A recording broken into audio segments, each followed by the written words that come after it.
दोस्तों, आज मैं आपको दुनिया के 5 ऐसे लोगों के बारे में बताने जा रहा हूँ जिनका मौत भी कुछ नहीं बिगाड़ पाई, क्योंकि इन्होंने अपनी आखिरी सांस तक अपनी जिंदगी के लिए लड़ते रहे, जिसके बारे में जानकर आप चौंक जाओगे।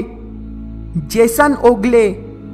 जेसन जब अपने घर लौट रहा था तो रास्ते में कुछ लोग एक बड़ी शॉप को लूटने की कोशिश कर रहे थे। इस दौरान वो पुलिस पर भी गोलियां चला रहे थे। तभी चोर की एक गोली जेसन को जाकर लगी। उसे लगा कि वो मरने वाला है, लेकिन जब उसे कोई दर्द महसूस नहीं हुआ तो उसने उस जगह पर हाथ लगाकर देखा। तब उसे पता चला कि गोली मोबाइल को लगकर उसमें अटक गई है, जिस वजह से उसकी जान बच गई।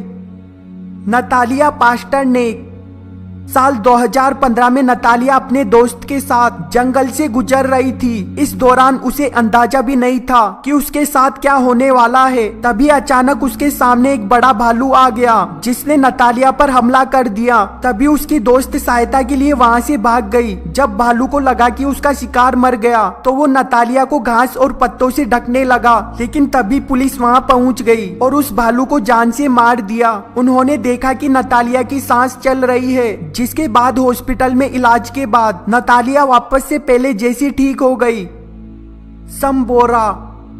कंबोडिया का रहने वाला एक व्यक्ति करीब 4 दिनों तक बिना पानी और खाने के जिंदा रहा। साल 2018 में एक व्यक्ति जब जंगल से होकर गुजर रहा था, तभी उसकी टॉर्च 2 पत्थरों के बीच में जाकर गिर गई, जिसे निकालने के चक्कर में वो भी नीचे गिर गया और पत्थरों के बीच बिल्कुल बुरी तरह से फंस गया। वो मुश्किल से ही हिल पा रहा था और करीब 4 दिनों तक वहाँ फंसा रहा। तभी किस्मत से उसके भाई ने उसे खोज लिया, जिसके 10 घंटों के बाद 200 लोगों की मदद से पत्थर को काटकर उसे बाहर निकाला गया, जहां थोड़े दिन हॉस्पिटल में रहने के बाद वो पहले के जैसा स्वस्थ हो गया।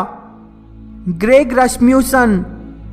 साल 2003 में जब एक व्यक्ति प्लेन की मदद से अफ्रीका के जंगल से गुजर रहा था, तभी उसके प्लेन में कुछ खराबी आ गई और वो जंगल में क्रैश हो गया। जब उसे महसूस हुआ कि उसके दोनों पैर टूट गए हैं और वो मुश्किल से ही हिल पा रहा है, तभी हाथियों का झुंड उसकी ओर आने लगा। तो वो लकड़ी उठाकर प्लेन पर जोर जोर से पीटने लगा, जिसकी आवाज से वो हाथी भाग गए। लेकिन कुछ ही देर में शेर वहां आ गया, पर उसने हाथियों के जैसे उसे भी डराकर भगा दिया। पूरी रात जंगली जानवरों के बीच रहने के बाद रेस्क्यू टीम के द्वारा उसे सुबह बचा लिया गया। Truman Duncan. साल 2006 में एक व्यक्ति जो कि एक रेलवे डिपार्टमेंट में काम करता था, एक दिन पैर फिसल जाने की वजह से वो ट्रेन के नीचे गिर गया, जिस वजह से उसके शरीर के 2 टुकड़े हो गए। लेकिन उसने हार ना मानते हुए 75 फीट अपने आप को घसीटकर हेल्प लेने की कोशिश की, जिसके 45 मिनट बाद लोग वहां पहुंच गए। जब उसे हॉस्पिटल पहुंचाया गया तो ऐसा लग रहा था जैसे वो बच नहीं पाएगा, लेकिन 4 महीनों में 20 से ज्यादा सर्जरीज के बाद वो दोबारा से उसी रेलवे डिपार्टमेंट